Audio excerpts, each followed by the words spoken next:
नमस्ते, मेरा नाम आशीष दीक्षित है और आप इस वक्त इंडिया न्यूज़ का डिजिटल प्लेटफॉर्म देख रहे हैं। 4 राज्यों के नतीजे आ चुके हैं। कांग्रेस बुरी तरीके से हार चुकी है। बीजेपी बहुत ज़्यादा बहुमत लेकर सत्ता में आई है और लगातार 3 चीज़ें ट्रेंड कर रही हैं। नंबर 1, सनातन को श्राप। नंबर 2, एक अकेला सब पर भारी, यानी प्रधानमंत्री नरेंद्र मोदी ने जो कहा था कि वो एक अकेला सब पर भारी है, सबको वो धूल चटा देंगे, हरा देंगे। और तीसरा, पनौती कौन है? पनौती कौन है यानी कि प्रधानमंत्री पर सीधे सीधे जो आरोप राहुल गांधी ने लगाए थे, पनौती वाला जो बयान दिया था वर्ल्ड कप की हार के बाद। अब ये 3 चीज़ें ट्रेंड कर रही हैं। सबसे पहले हम अपने सहयोगी रोहित पुनेठा जी के पास जाएंगे। ये जो 3 चीज़ें ट्रेंड कर रही हैं कांग्रेस की हार पर, आप इस पर क्या कहना चाहते हैं? 3 चीज़ें ट्रेंड कर रही हैं: सनातन को श्राप, सनातन को गाली, दूसरा एक अकेला सब पर भारी, नरेंद्र मोदी प्रधानमंत्री जिनके नेतृत्व में चुनाव लड़ा गया, जीत हुई बीजेपी की इतनी बड़ी, और तीसरा पनौती कौन है? तो ऐसा है कि मुझे लगता है कि एक अकेला सब पर भारी से शुरुआत करते हैं, क्योंकि नतीजों में वो रिफ्लेक्ट भी हो रहा है और हमने देखा भी है जिस तरीके से नतीजे सामने आए हैं, ख़ासतौर पर 3 उन हिंदी बेल्ट के, हिंदी भाषी राज्यों के जहां मेजॉरिटी हिंदी बोली जाती है, तो वहां पर दिखा है असर। हमने देखा है साफ तौर पर, क्योंकि मध्य प्रदेश में एक वक्त था, बहुत ज़्यादा पुरानी बात भी नहीं करता हूं, तो ये माना जा रहा था कि भाई मुकाबला कड़ा होने वाला, लेकिन हमने देखा कि कड़ा क्या, ये आप ये समझ लीजिए कि बीजेपी अभी मध्य प्रदेश में अपनी सबसे बड़ी जीत की ओर आगे बढ़ती हुई दिख रही है। तो इसके लिए बीजेपी के तमाम नेता नरेंद्र मोदी के जो एक इम्पैक्ट है उसको सीधे तौर पर इसके लिए एक फैक्टर मान रहे हैं, और ये दिखा भी है। सबसे ज़्यादा कुल 40 रैलियाँ की प्रधानमंत्री नरेंद्र मोदी ने इन चुनावों के दौरान, और इनमें से 14 रैलियाँ अकेले मध्य प्रदेश में की हैं जो गेम चेंजर साबित हुई हैं। और मुझे लगता है कि छत्तीसगढ़ के परिणाम को लेकर तो आप भी एक बार को हैरान रह गए होंगे कि भाई ये हो क्या रहा है। छत्तीसगढ़ में तो भूपेश बघेल 75 का दावा कर रहे थे और आप देखिए क्या सिचुएशन आ गई है, मेजॉरिटी से कोसों दूर रह गए हैं। तो ये एक मेजॉरिटी फैक्टर, डिफरेंस करने वाला फैक्टर रहा। एक अकेला सब पर भारी तो जाहिर तौर पर ट्रेंड करना था, ट्रेंड कर भी रहा है। अब दूसरी बात आता हूं मैं पनौती को लेकर। पनौती को लेकर अब कौन है कौन नहीं है ये देखिए, इसको चर्चा में रहने दीजिए। पनौती कौन है कौन नहीं है, लेकिन चीज़ें जो हैं वो अपने आप रिफ्लेक्ट कर रही हैं, चीज़ों जो सारी चीज़ें हैं। और ये पब्लिक ने बता दिया कि इस तरह के स्टेटमेंट्स अगर आप यूज़ करेंगे, इस तरह के मीन स्टेटमेंट्स यूज़ करेंगे या किसी पर इंडिविजुअल आप अटैक करेंगे, तो फिर उसका नतीजा क्या होगा। और ये पहला मौका नहीं है, इससे पहले भी कई बार ऐसा हुआ है। ये आपको याद होगा जब Narendra Modi prime minister candidate बने थे भारतीय जनता पार्टी की तरफ से, तब सोनिया गांधी ने क्या टिप्पणी की थी, और उसके बाद से फिर लेके अब तक का तमाम तरह की टिप्पणियां की जाती रही। अब ये पनौती इसमें नया एड ऑन था, लेकिन इन नतीजों ने भी बता दिया है कि कौन है पनौती और कौन नहीं है पनौती। और सनातन का अपमान एक मौके पे नहीं, बार बार कई बार हमने देखा। और सबसे बड़ी बात है, कोई विपक्ष नहीं कह रहा है। ये कहने वाले कौन है? ये कहने वाले हैं प्रमोद कृष्णम, जो कि खुद कांग्रेस के नेता हैं, जो कि खुद प्रियंका गांधी के सलाहकार हैं। ये वो शख्स कह रहा है, और एक बार नहीं बार बार। इन्होंने इससे पहले जब श्री राम को लेकर भी कहा था कि जो पार्टी है, कांग्रेस पार्टी के कई नेता हैं, वो भगवान श्री राम को नहीं मानते हैं, वो सनातन को नहीं मानते हैं, वो हिंदू को नहीं मानते हैं, तो इसका खामियाजा भुगता है। देखिए, आप नहीं मानते हैं, आप अपनी लाइन क्लियर रखिए ना। आप एक तरफ तो इस तरह की बात करेंगे, श्री राम की एग्जिस्टेंस पर सवाल उठाएंगे, दूसरी तरफ फिर आप वोट बटोरने के लिए उसी फैक्टर को लेकर पब्लिक के बीच जाएंगे, तो जाहिर सी बात है इसका नुकसान आपको होगा। वो दिखा। तो 3 चीज़ें जो ट्रेंड कर रही हैं वो क्लियरली चीज़ों को इंडिकेट कर रही हैं कि हाँ, ये हुआ और क्यों हुआ। दोनों चीज़ें, सारी चीज़ें अपने आप में साफ कर दे रही हैं। सारी चीज़ें साफ कर दे रही हैं। 3 चीज़ें, पनौती, श्राप, सनातन को श्राप, और एक अकेला सब पर भारी। 3 चीज़ें अबुल भाई, 3 चीज़ें ट्रेंड कर रही हैं सोशल मीडिया पर। एक तो पनौती कौन है, दूसरा सनातन को श्राप, और तीसरा है एक अकेला सब पर भारी। देखिए, इस बार जिस तरह के नतीजे आए हैं, और हम लगातार सुबह से कवर भी कर रहे हैं, बता भी रहे हैं अपने दर्शकों को, इससे एक चीज़ तो साफ है कि जिस तरह से मेहनत हुई है, मैं इन चीज़ों पर नहीं जा रहा हूं जो बात हो रही है, पनौती या श्राप या इस तरह की बात, लेकिन हम प्योर अगर राजनीतिक बात करें तो शुरुआत में कांग्रेस का पलड़ा भारी था, इसमें कोई दो राय नहीं। जब से ही कैंपेनिंग इन तीनों राज्यों में, ख़ास तौर पे जो हिंदी बेल्ट के राज्य हैं, वहाँ पर हमने देखी थी, मध्य प्रदेश, राजस्थान और छत्तीसगढ़, यहाँ लग रहा था शुरू में कि कांग्रेस हावी हो रही है। लेकिन जो राहुल गांधी की टीम हुई। भारतीय जनता पार्टी ने और भारतीय जनता पार्टी के नेताओं ने, जिनमें खासतौर से प्रधानमंत्री, जिस तरह से स्पीड अप हुआ 10 दिन के बाद, वो वाकई काबिल तारीफ था। और वो जो जिस तरह की बैटिंग हुई वहाँ पर बीजेपी नेताओं की तरफ से, प्रधानमंत्री की तरफ से, और ताबड़तोड़ वहाँ पर रैलियाँ हुई। वहाँ पर प्रधानमंत्री ने जिस तरह से कहा कि प्रधानमंत्री ये मोदी की गारंटी है, तो मोदी की गारंटी वहाँ पर भारी पड़ गई कांग्रेस की 6 गारंटियों को। तो शुरुआत में ये लग रहा था कि कांग्रेस यहाँ पर कुछ बढ़त बनाए हुए है, लेकिन जैसे जैसे चुनाव का दिन नज़दीक आया उस वक्त तक ये लगभग तस्वीर साफ होने लगी थी। और जो अनुमान लगाए जा रहे थे एग्जिट पोल के मुताबिक भी, तो मैं समझता हूँ कि लगभग वही नतीजे निकल कर आए। लेकिन सबसे चौंकाने वाला जो नतीजा छत्तीसगढ़ का, कि जहाँ पर ये बताया जा रहा था कि भूपेश बघेल का जो कनेक्ट है किसानों के साथ वो बड़ा अच्छा है, आदिवासियों के साथ बहुत अच्छा है, और उनकी जो लोक कल्याणकारी नीतियां हैं वो काफ़ी कनेक्ट कर पा रहे हैं छत्तीसगढ़ की जनता से, तो वो चल नहीं पाया, वो जादू नहीं चल पाया। जादूगर कहा जा रहा था अशोक गहलोत को, जादूगर का जादू नहीं चला। तो ये तमाम चीज़ें हैं, लेकिन कुल मिलाकर देखिए, जो जीता वही सिकंदर, और जीत उसी की होती है।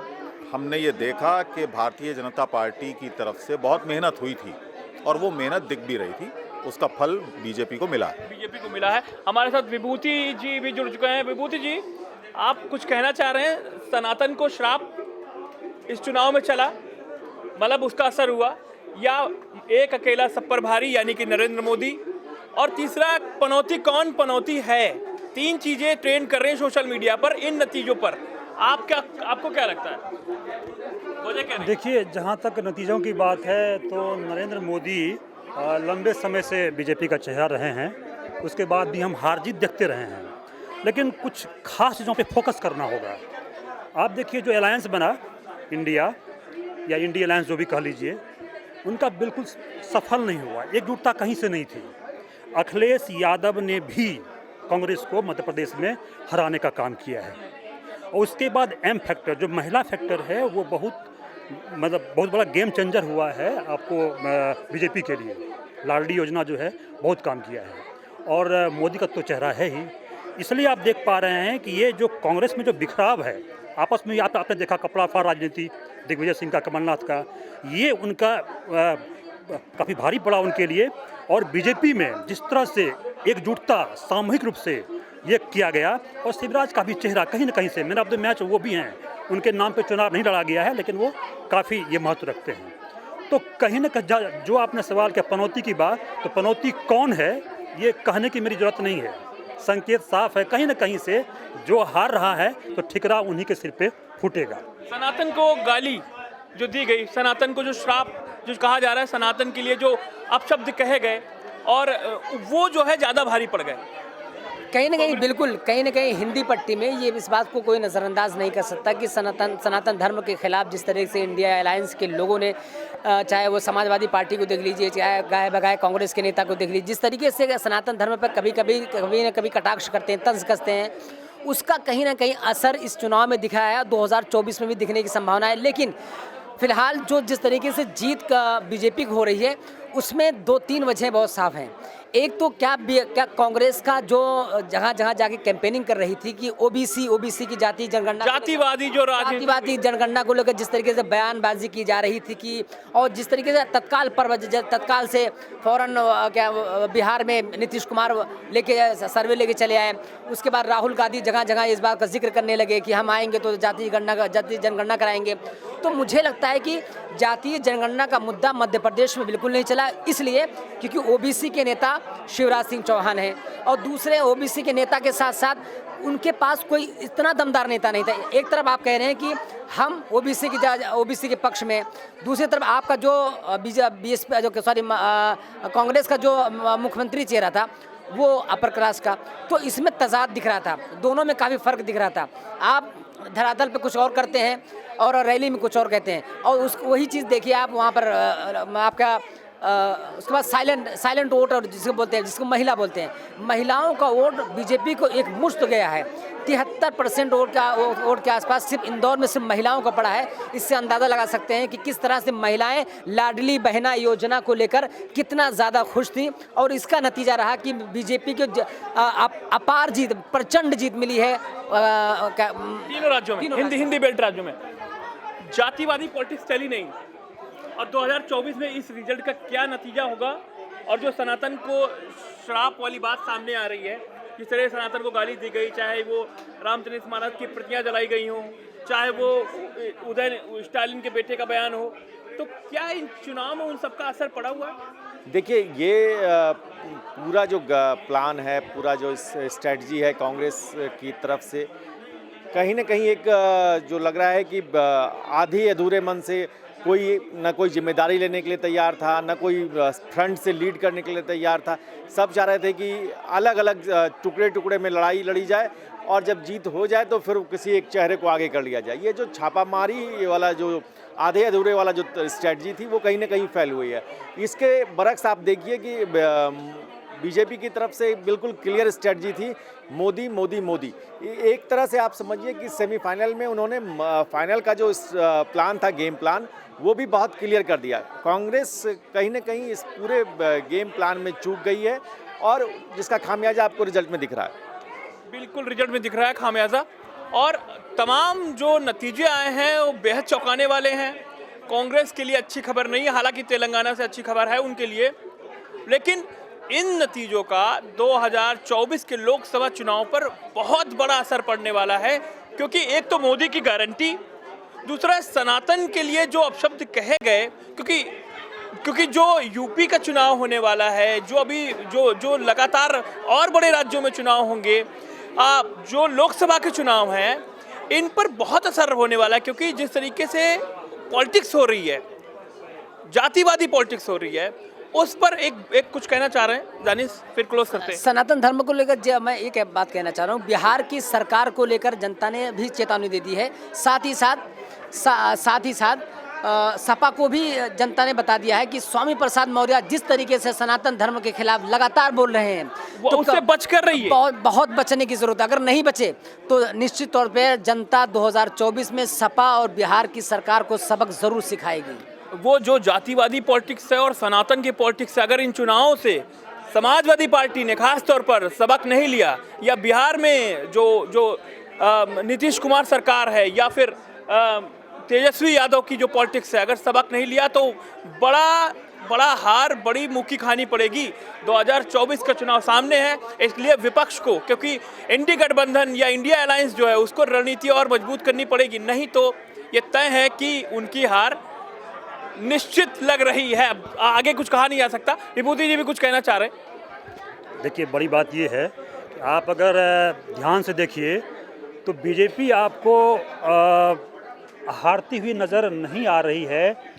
कहीं न कहीं से पिछले चुनाव की हम बात भी करें, जो पहले हुआ है कर्नाटक चुनाव, आप देख लीजिए, आप तेलंगाना में देख रहे हो, मतलब बीजेपी इतने बढ़त से है, इतनी बम्पर जीत हुई है तेलंगाना में। इवन अब देखो कितना अच्छे से वो आगे है, वो मतलब 9-10 सीट पे आगे होना। और मैं कर्नाटक, आपको मैं बात कर रहा था कर्नाटका की, सबसे बड़ी मतलब मोदी के चेहरे के साथ एक बड़ा कारण इनकी हार का है एकजुटता का नहीं होना, इनके वोटों का बिखराव होना। कर्नाटक में बीजेपी वहाँ पे नहीं हारती, वो जेडीएस का जो वोट जो है ना, वो जो चला गया उसमें, इसलिए कर्नाटक में आपको बीजेपी वहाँ पे हार गई। तो जितना ये बिखरेंगे, जितना ये एकजुट नहीं रहेंगे, बीजेपी ऐसे ही हमेशा जीतती रहेगी, ये कुछ कर नहीं पाएंगे। और एकजुटता के साथ साथ जो सियासत है वो बहुत इंपॉर्टेंट है। जैसे बयानबाजी जो है, चाहे जातिवादी पॉलिटिक्स हो, चाहे ये सनातन को गालियाँ हो, एक तरफ तो आप मंदिर जाते हैं और दूसरी तरफ सनातन को आपके ही नेता गाली देते हैं, ये विपक्ष पर भारी पड़ा है। और बिखराव तो खास बात, लाजमी सी बात है। आपका इस वीडियो पे क्या कहना है, इन चुनाव नतीजों पर आप कुछ कहना चाहते हैं तो आप हमें कमेंट बॉक्स में बता सकते हैं। नमस्ते।